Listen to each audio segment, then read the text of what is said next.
Hey everyone, welcome to the Week 13 prediction episode of the Danker Family Fantasy Football Podcast. I'm your host, Paul Jensen, and boy, Week 13's already here. What a quick season that was. I mean, it's been pretty long for me, honestly, just for my bad luck in fantasy this year, but enough about me. Let's go straight into Week 13, one of the most important weeks, if not the most important week of the entire season. Um, Looking at the scoreboard, we have a lot of, or not a lot, probably a few interesting games here. Obviously, Tom versus me. Happy birthday, by the way, Uncle Tom, this weekend. Big birthday for Uncle Tom this weekend. So, am I gonna spoil his birthday party with a win over him, or is he gonna just have a great birthday and end up beating me? We'll see how that goes. Garrett versus Dad. Big one for Nels here. As he's losing out on that playoff spot. He's got to do whatever he can to get back in it. And then Ben versus Carroll. Ben's been on a four-game losing streak. He needs to get back on track, facing a last place team in Carroll. John Lopp versus Joan.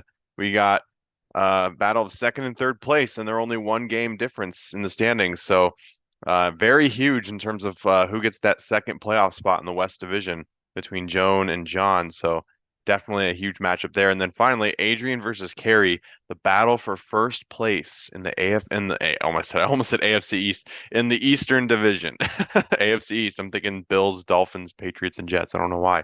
But yeah, those are the all the matchups, and they're very interesting. Let's go ahead and do a quick dive into them. First matchup. This one really has no bearing on much other than me trying to not finish in last place.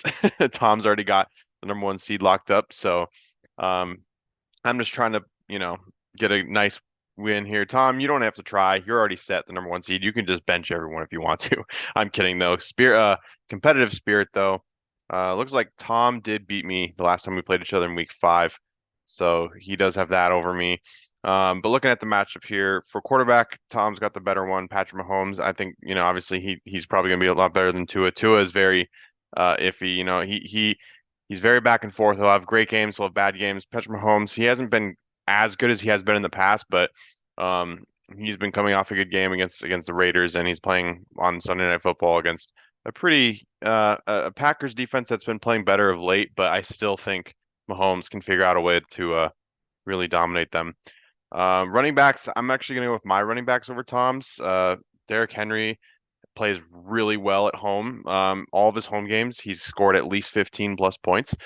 Tony Pollard's been playing well too late, and he's playing tonight against the Seahawks, and I feel like he'll continue to have success this week. If you look at Tom's running backs, sorry, I'm wiping some stuff off my face. Um, David Montgomery, he had a decent week last week against the Packers, scored a touchdown. I think he'll do fine. Jalen Warren, though, struggled last week. Although, the Bengals do have a much better defense than Arizona, and he is splitting time between Najee Harris. So it is a little bit of a risky play, although he doesn't really have many other options. Kenneth Walker is doubtful tonight, so he's probably not going to play. Josh Jacobs is on a bye. So he has to go with Jalen Warren. And he's been good in the past. He's had good games. So we'll see if the matchup versus the Cardinals will really boost him. But for now, I'm going to go with my running backs. Wide receivers, I'm going to go with Tom's. Tyreek Hill is just incredible. He always does well. Brandon Ayuk going up against a pretty weak secondary in Philly, who gave up a lot of receiving yards to the Bills last week. So I think Brandon Ayuk's going to have a big game. My receivers, I mean, I like Keenan Allen and Tank Dell. They're both questionable, so who knows if either of them will play. And then Tank Dell's playing Denver, so I don't know if he'll be matched up against Sertan or not of the Broncos secondary. That will definitely hurt because he's a really good corner. And Keenan Allen, Patriots seem to always find ways to stop the team's number one offensive threat, and I think that's Keenan Allen in the Chargers offense right now. That's a non-quarterback threat at least. So I'm going to say Tom's receivers get the best there. At tight end, I will go with myself. My usual tight end, Dalton Kincaid, is on a bye. So I picked up Pat Fryermuth off waivers. He had a big game last week, and I'm hoping he continues it against the Cardinals. I think he was the best tight end available in waivers, so had to pick him up. Dalton Schultz, he has had some good games, had some down games. Luckily for me, Tom can't play TJ Hawkinson because he's on a bye. And he's been one of the better tight ends in all fantasy this year. So, very fortunate to face Tom when Hawkinson's on a bye. And then at flex, I'm also going to go with my running back Zach Moss over Tom's receiver and Devontae Smith. 49ers defense has been playing really well lately, and they've been locking down receivers. And I think Devontae Smith's going to struggle in this matchup. Zach Moss, last time he played the Titans, he went off for I think almost 30 points, I think. Again, that was when Jonathan Taylor was just coming back. So but Jonathan Taylor's going to be out because he's out for 2 weeks. So that was a big opportunity for Zach Moss to have it go out and ball out against the Titans. Now it's going to be tough because the Titans do play much better at home than they do on the road, but I think Zach Moss will have a much better performance. And then defense, I'm gonna go with my defense too. Um, Buccaneers were playing the Panthers. They just fired their head coach. Their offense looks atrocious. Um, and the Browns, they have a good defense, but they are playing on the road against the Rams, who have their offensively, they've been playing a lot better recently. And I think it's going to be in with the Browns offense being so limited without Deshaun Watson and without, their good running attack. Um, it's going to be tough for the Browns defense because they're going to be on the field a lot. Their offense is not going to give their defense much rest. So I like the Bucks this matchup with Tampa Bay's defense more than the Browns defense this week. So I'm going to go with myself beating Tom this week and spoiling his birthday. But hey, you know what? It's not going to matter because our matchup doesn't matter for Tom. He's already clinched number one seed, like I said. It's just a big for me trying to not finish last and finish the season strong, finish with pride. That's what I'm about. But other options, though, I mean, for Tom, not really much else Tom could do. Maybe pick up a new tight end if he really wanted to, or a new defense if he wanted to. But again, he's already clinched number one, so what does it matter for him? For me, I mean, I've been thinking, do I give Adam Thielen one final chance, even though he's been very disappointing? He is playing a weak pass defense in Tampa Bay, so do I play him if Keenan Allen or Tank Dell can't go if they're both questionable? Who knows? But that is the only really other option I see at this point right now for myself. Moving on to the second matchup, Garrett versus Nels. This is huge for Nels, not so much for Garrett, but there will be quite a few people cheering for Garrett in this matchup, and we'll get into that later in this episode. But looking at the quarterbacks, Nels has got the advantage here. Russell Wilson. The Broncos have been playing a lot better recently. They are going into Houston, which they are on the road. That's going to be tough. Jared Goff also going on the road.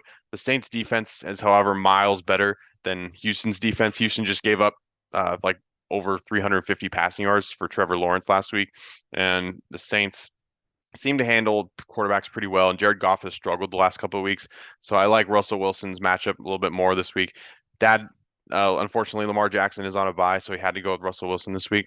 For running backs, this is a little tough because I didn't think Aaron Jones would be playing this weekend, and it looks like he's projected as if he will play. He is questionable. I love Kyren Williams. He's easily the best running back on Garrett's roster, and he doesn't really have many others, honestly. But if they both play, if both Aaron Jones and Kyren Williams play, then I'm going to go with Garrett's running backs over Nelson's because Aaron Jones, when he plays, he is a huge factor. He hasn't been insanely good, but he definitely can. He's a high floor guy. And Kyren Williams has just been incredible this year. And not only just running, but like pass catching as well. And both of them honestly are good receiving backs. For Nels, Javonte Williams going on the road. Now he might do fine. Najee Harris, he splits time, so he's coming off a good week too. So I think it's close. If Aaron Jones doesn't play and Garrett has to, and he's gonna have to pick up a running back then because his other running backs are either free agents or on buys. So if Aaron Jones doesn't play, I think then I would go with Nels for his running backs. But as it is right now, I'm going to go with Garrett's running backs. Wide receiver, I'm going to go with Nelson's receivers just slightly over Garrett's. DK Metcalf has been playing poorly recently, and he's going up against a tough Dallas defense, like one of the best pass defense in all football. And the Seahawks have been struggling the last couple of weeks, so I think that their struggles continue. Mike Evans, I think he'll do great against Carolina. However, Deebo Samuel is going to have a big game against Philly. I really do think that that's the case. They're going to want revenge against the Eagles from losing to them in the NFC title game last year. And like I said, the Eagles pass defense is not looking good this year. And Michael Pittman's been one of the most consistent, underrated players in all of fantasy. His floor is so high. He doesn't have many bad games at all for the Colts. So, and plus last time he played Tennessee, I think he even got 15 points or so. So, yeah, I'm going to go with Nelson's receivers on this one. At tight end, I am going to go with Garrett's tight end and George Kittle. Kittle's a guy who he was very ticked off at Philly when they lost that game, and he wants revenge for sure. And like I said, Eagles pass defense not that good, so I think it's a big day for all the receivers for San Francisco. All of them, Ayuk, Samuel, Kittle, even McCaffrey out of the backfield. They're all going to have big games. I think it's going to be a very high scoring game, San Francisco Philly. So we got George Kittle over Taysom Hill at flex. This one was a little tough, but I am going to go with Garrett as well for flex. Cortland Sutton, he's been very consistent. He's kind of similar to Michael Pittman. Now, his floor is not as high as Pittman's, but Cortland Sutton has only had 2 games this season in single digits, and he's been the definition of consistency for the Broncos receiving core in terms of fantasy. So, and Brian Robinson's he's very volatile. He can have a great game where he scores 28 points, or he can have nothing where he gets like 5, 6, or 7 points. So, and I don't really trust him against Miami's defense, who has been playing really well of late. So, I'm gonna go with Cortland Sutton. And then speaking of Miami's defense, Dad has Miami's defense. Garrett has the Rams defense. Um, I think both have really good matchups. I am going to go with the Dolphins defense, however, just because Washington's offense has looked pretty bad the last couple of weeks, and pair that with the Dolphins defense playing extremely well the last 2 weeks against the Raiders and last week against the Jets. Um, I know they did lose Jalen Phillips, which does suck for them. However, they still have a lot of good players. They still have Christian Wilkins. They still have Jalen Ramsey, Xavier Howard. They Cameron Wake. They have a really good I just really like Miami's defense going up against a struggling Washington team. Cleveland's offense is struggling too. However, the Rams defense isn't as imposing, or they're not as threatening, in my opinion. So I'm going to go with the Dolphins defense. So it's going to be close. I really do, especially if Aaron Jones plays. If Aaron Jones doesn't play and Garrett has to find some rinky-dink running back to replace him, then I think Nels wins easily. However, I'm still going to go with Nels to win this game. If Aaron Jones plays, it's going to be very close. But I'm giving the edge slightly to Nels in this one. Other options, like I said, for Garrett, he's going to need to get another backup running back just in case Aaron Jones can't play. Um, and then also for Nels, does he consider playing Cooper Kupp or James Conner over Brian Robinson at flex? Now, I know what he's thinking. Cooper Kupp has not had a good game in a very long time, and James Conner, same with him. I think he hasn't had a good game since like week 7. So, yeah, it's. I know they've been struggling a lot. Brian Robinson, I don't know. I mean, he's definitely more trustworthy, I'd say. It's just an interesting question. Interesting that having a guy like Cooper Kupp, and when you need a win to stay alive for the playoffs, you're going to bench him. It's just crazy to think about, right? Because Cooper Kupp's usually so good, but yeah, that's just a little interesting tidbit there. Carroll versus Ben. Ben is still fighting for his playoff life. He has lost 4 in a row, and he's playing at Carroll, who just beat Adrian last week. So Carroll came off a huge upset win. She is eliminated, but there are people who are still cheering for you, Carroll, and you don't want to finish last in the league. So still play with pride, like I am. Looking at the matchup, Ben doesn't have a quarterback right now. Both of his quarterbacks are on byes, Justin Fields and Josh Dobbs. So Ben will definitely need to get a new quarterback. But even with that being said, no matter who he gets, they're not going to be better than Jalen Hurts. I think Jalen Hurts is the easy pick for this one. So Carroll's got the edge at quarterback. Now, at running back, it's interesting because Rachaad White has been really great, and he's going up against Carolina's rush defense, who's not that good. Joe Mixon, he's probably one of the only reliable guys in the Bengals offense with Joe Burrow being out for the season, but you can't beat Christian McCaffrey and ETN. You just can't. McCaffrey, like I said, is going to go off against Philly. ETN, the Bengals defense gave up a lot of rushing yards to both Najee Harris and Jalen Warren, and with ETN being the main back and him being able to pass catches in the backfield, I think that bodes well for him too. So, yeah, give me Ben's running backs all day. Receivers, I'm also going to go with Ben's receivers. AJ Brown. Now, San Francisco's secondary is pretty good, but AJ Brown has been able to overcome good defenses in the past. And I think he continues to have success at home, like he did last week against Buffalo. And then Calvin Ridley, he's had a couple of nice games, and I think that continues against Cincinnati. So I like Ben's receivers. Jamar Chase, he's good, but he just can't. I feel like he's very limited without Joe Burrow, so that really hurts him. He'll probably do fine. I think we'll get about like 12 or 13 points, but his ceiling is definitely dropped a lot without Joe Burrow. And then Nico Collins, he's a big boomer bust guy. I think it depends on who is matching up against him in Denver's defense. If it's Pat Surtain, then I don't think he'll do well. If it's not Surtain, I think there's a strong chance Nico Collins goes off. It just depends on who Surtain is covering for the majority of the game. And but because you don't know, I'm going with the more sure thing and Brown and Ridley with Ben's wide receivers. At tight ends, though, I don't agree with what ESPN shows here. I think Sam Laporta is going to have a nice game against the Saints defense. I think he'll be the main guy Goff will be going to because the Saints secondary is actually pretty decent. Their run defense is a little atrocious, but um, yeah, Jared Goff is going to want to rely on a guy facing the middle linebackers and stuff like that. And Sam Laporta has been one of the best, rookies in offensive rookies overall, but obviously one of the better tight ends in fantasy this year. A little bit more trustworthy than a guy like David Njoku. Now Njoku has played fairly well recently too. We'll see how it goes. They're both on the road. But Sam Laporta, I just like his track record a little bit more. I think it's more trustworthy, that's for sure. And then at flex, I'm also going to go with Carroll, Isaiah Pacheco to run all over the Packers defense, and not even just that, but catch the ball in the backfield. He's very fast.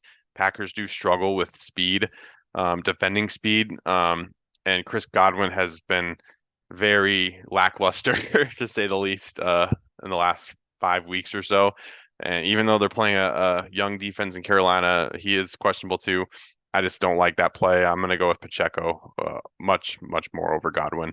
And then for defense, again, not excited about either of these defenses, although I probably will go with the Steelers defense over Patriots defense, so Carroll's defense, just because they are at home facing the Cardinals, who don't really have much going for them right now. I mean, Kyler Murray is back, and he is a good player, but um, the guys around Kyler aren't really helping him that much. The run game is struggling, so that means teams are really defending the pass well, and they're getting to the rushing the passer well against him too. So making Kyler scramble and have to like get way back in the pocket to throw, and that's tough for small quarterbacks. So, and the Patriots defense, they've been playing pretty well too, but I think the Chargers are in desperation mode and they're going to try to do whatever it takes, and they're going to score. They're a lot better offense than the Giants or or not the Raiders, the Giants who the Patriots faced a week ago, and then 2 weeks ago I forgot who they faced. But Patriots defense has been playing pretty well recently, but I think that this is best one of the better offenses that the Patriots have faced in a while. So I'm going to go with the Steelers defense. So with that all being said, I'm going to go with Carroll to get another upset win and beat Ben. And Ben's losing streak is going to continue. It's going to go to 5 straight games. Sorry, Ben, but like, I mean, you need a quarterback right now, easily. But even then, Carroll's just got you in quarterback, tight end, flex, and defense. Now, it could be close. There is a good chance Ben does win this game just on his running backs and receivers alone, but I don't think that's enough. I think it's going to be a close game, and Carroll wins this game, maybe by like 10 or somewhere within like the 5 to 10 range. But yeah, looking at other options real quick. For Carroll, not really much else you could do. I would say, and this is a first, I never thought I'd say this, but change your kicker. I mean, you have a Evan McPherson on an offense who's not gonna score much in Cincinnati versus Riley Patterson on a Lions team who has the ability to score a lot more. Now I know that they've been struggling recently, but I think Patterson's just a little bit more reliable for this matchup, especially since it's an indoor matchup too. McPherson's going to be outdoors in the cold in Cincinnati during winter, so yeah, I would go with Patterson. That's just my opinion though. So that's a first, and won't be giving many kicker advice this year most likely. And then for Ben, obviously get a quarterback right. That's number one, but two, keep AJ Dillon in mind for flex. If Aaron Jones can't play for Green Bay, then I like AJ Dillon as a flex play, especially over Chris Godwin. So just keep an eye out on that. Fourth matchup, John Lott versus Joan. Again, this is huge because if Joan wins this game, she clinches the playoffs and John gets eliminated. If John wins, then they're both tied for second, and however week 14 turns out would decide who goes to the playoffs in the West Division. So huge matchup for both these guys, for both these teams.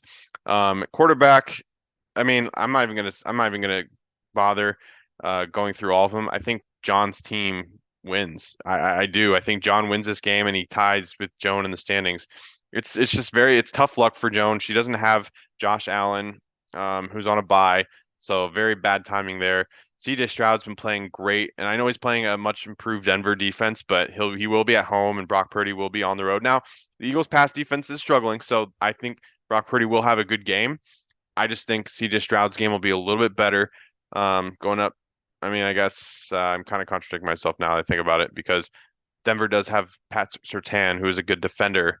The Eagles don't have much of a good pass defense. So you know what? I'm gonna change my mind live on the podcast right here, right now. I'm gonna say Brock Purdy actually goes off and has a better game than CJ Stroud. Now Stroud does have the runs, like he has the leg factor. He can rush for touchdowns. He can get rush yards. So that is something to consider.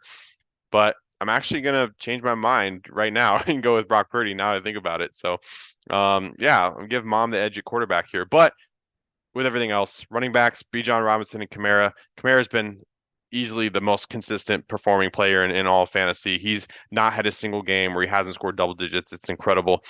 Derek Carr loves him. I mean, the short game, the short dump off passes, the dinks and dunks to Kamara is huge. Bijan Robinson's been playing well of late, starting to figure things out, and the Jets' rush defense has been poor the last couple of weeks. So against Buffalo and against Miami.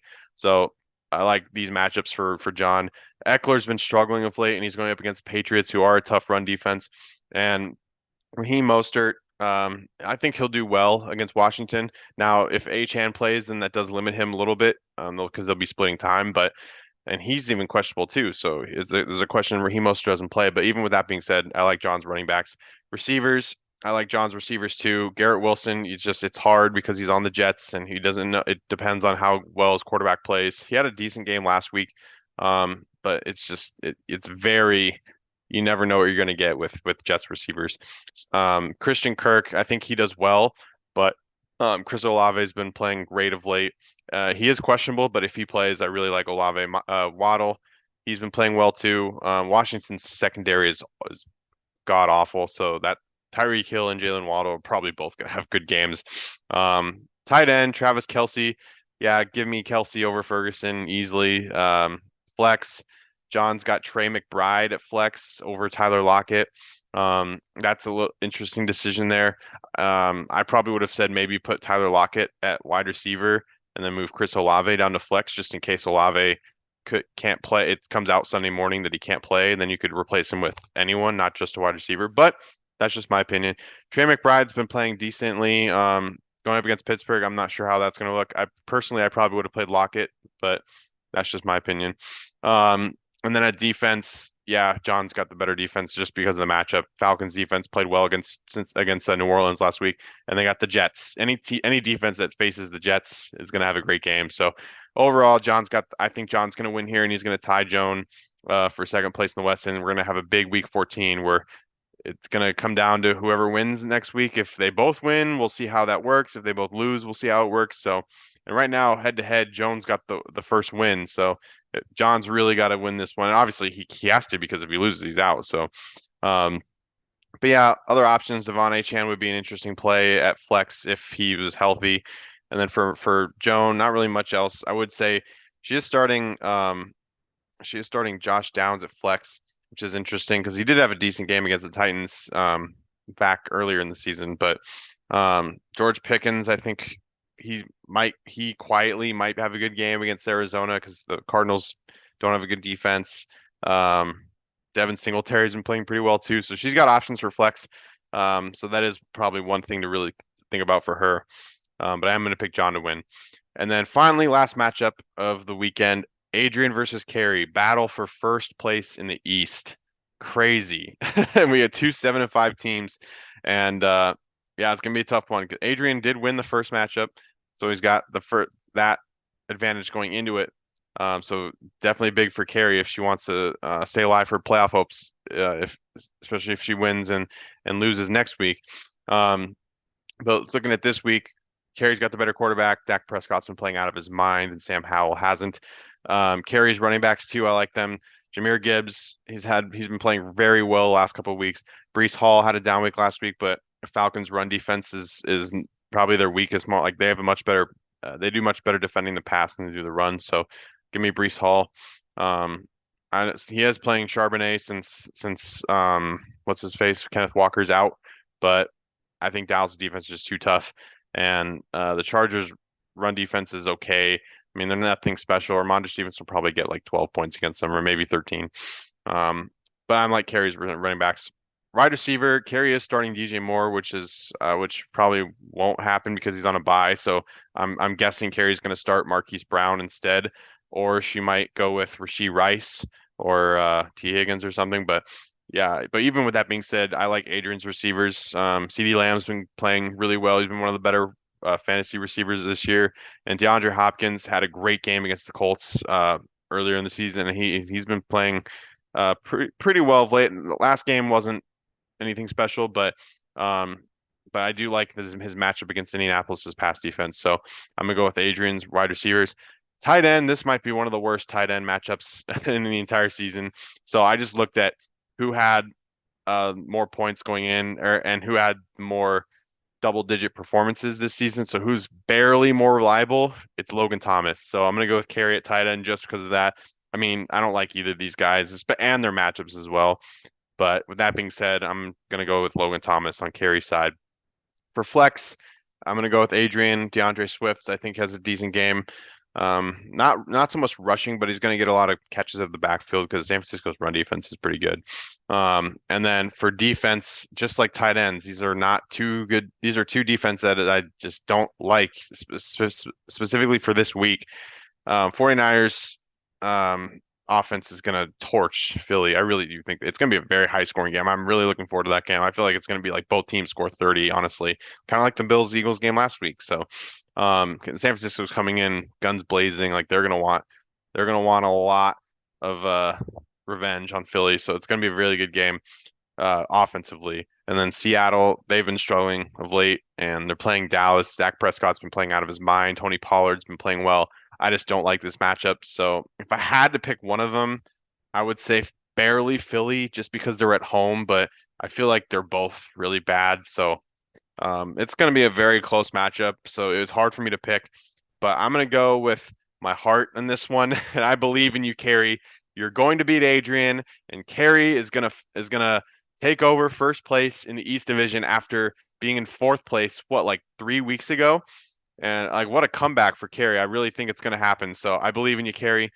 She's very fortunate that Stephon Diggs is on a bye this week, and same thing with Justin Tucker and Gus Edwards. So Adrian can't play them. Um, yeah, Carey kind of had some bad luck too with DJ Moore and James Cook on buys as well, but I think she'll barely edge it out over Adrian. It's gonna be very close. Um, Other options though for Adrian, I would say, obviously, if you can get a new tight end, but it's very hard to find one. And defense, you gotta find a better defense in Philly to play. I mean, I'm sorry, you just can't. I would say drop Bengals defense and pick up someone else. There's got to be a much better option than Philly at this point. And then for Carey, same thing. Pick up a new defense, right? I don't like this, and this game's happening tonight, so hopefully she sees this really soon. I'm gonna try to get it out as quick as I can. But yeah, pick up a new defense, Carey, and also I would say start Rashee. Obviously, I would say start Rashee Rice at running back over DJ Moore. Packers struggle with speed, like I said earlier. So, and Rashee Rice is very quick, and he's had some good games lately. I mean, also consider Chuba Hubbard at flex over Marquise Brown. I think Marquise Brown played well last week, but overall, the last month or two, he hasn't really done much. Um, Even with Kyler returning, 2 of the 3 games, he hasn't looked that great. So, and Chuba Hubbard's probably the main back in Carolina now, going up against a Bucks defense that I'm hoping does well, just because I have him on my team. But uh, overall, their run defense hasn't been super impressive. So we'll see how it goes. Those were the predictions that I had for this weekend. Looking at the playoff bracket real quick, this is what it would look like now if the playoffs were to start right now. We'd have Tom at the 1 seed and Carey at the 4 seed, with Joan at 3 and Adrian at 2. And in the consolation, we'd have Ben and John in the 5-6 slot, Carol and Nelson in the 7-8 slot, and then myself and Garrett at 9-10. But looking at the league standings here, we do have some playoff scenarios to go through. So obviously, like I said earlier, Tom has clinched the playoffs, the division, and the number 1 seed. So Tom is all good. He doesn't have to do a thing, especially this weekend. Hint, Tom. But yeah, Tom does not have to do a single thing in the next couple of weeks. He's already locked up that number 1 seed. For Adrian, Adrian can clinch the playoffs with a win and losses from both Ben and Nels because Ben is playing Carroll and Nels is playing Garrett. So if Adrian wins and Ben and Nels both lose, Adrian clinches the playoffs. So Adrian's going to be cheering for Garrett and Carroll this weekend as well. And then same scenario for Carrie. For Carrie, she can also clinch the playoffs with a win over Adrian and with Ben and Nels both losing to Carroll and Garrett. So just like Adrian, Carrie will also be cheering for Carroll and Garrett. So Carroll and Garrett, try hard for them. We'll see how that goes. Joan, very simple. You win and you're in. If Joan beats John, she wins, she clinches the playoffs, and she's minimum or at worst the 4 seed and at best the 3 seed because I think whoever wins the East would be the 2 seed. Um, so yeah, so that would be good for Joan. If she loses, then it comes down to next week. So Joan, you just gotta win and you're in, baby. Ben, he cannot clinch the playoffs yet, even with a win. He's going to be cheering for Garrett to beat Nels because that would help his odds at clinching getting into the playoffs next week. Um, and he could also cheer for a tie between Carrie and Garrett or Carrie and Adrian too if he wanted to, but that's not going to happen or very unlikely to happen. Um, and then Nels, he also cannot clinch the playoffs yet. He's got to win, and obviously he's got to hope that next week Ben and Carrie both lose as well. So, but he cannot be eliminated either because even if he loses, he would still only be 1 game back of whoever loses between Carrie and Adrian and potentially Ben too. So, um, yeah. So and Nels is cheering for Carroll to beat Ben, obviously to help him with those odds. And then John, last one. John cannot clinch the playoffs yet. However, John can be eliminated just by losing because he's playing Joan. So huge weekend for John. He has to win. If he loses, he is out, and he would join myself, Carol, and Garrett, who are the 3 currently eliminated from the playoffs. RIP. All right. Those are the scenarios, and that was the prediction episode for this week. Thank you guys so much for watching. I really do appreciate it. Hope you guys have a great weekend. I can't wait to see some of you people who are coming down to Tucson this week for Uncle Tom's birthday. I'm looking forward to that. Looking forward to hanging out and playing some golf and eating some good food, watching some football, and just having a good time. And everyone, don't forget to wish Tom a happy birthday this weekend. Big one for him. And I just hope that I can spoil it a little bit with a fantasy win, but we'll see how that goes. So, thank you guys for watching. Hope you guys have a great weekend. And yeah, it's about that time, baby. See ya.